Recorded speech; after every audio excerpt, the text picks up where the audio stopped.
അങ്ങനെ അതിനൊരു തീരുമാനമായിരിക്കുകയാണ്. വീട്ടിലിരുന്ന് മൊബൈലിൽ കൊത്തി മദ്യം അടിക്കാം എന്നുള്ള ഒരു പരിപാടി വേണ്ട, നമ്മൾ വെച്ചോളൂ, നടക്കൂല.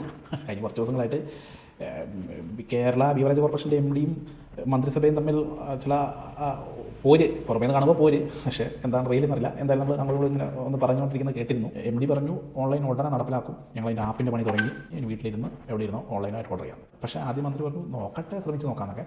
പിന്നെ കുറേ ആളുകളൊക്കെ ഇതിനെതിരെ പറഞ്ഞതോടുകൂടി തീരുമാനിച്ചു വേണ്ട, എല്ലാ പരിപാടിയും നിർത്തി വെച്ചോ, ഇലക്ഷനൊക്കെ വരാൻ പോവാണ്, വീട്ടിൽ കൊണ്ട് മദ്യം കൊടുക്കുന്ന പരിപാടി വേണ്ട, വേണമെങ്കിൽ വന്ന് മേടിച്ച് വെച്ചോട്ടെ. ഇരട്ടത്താപ്പാണ്, നമുക്ക് കാണുമ്പോഴും കേൾക്കുമ്പോഴും അറിയാലോ.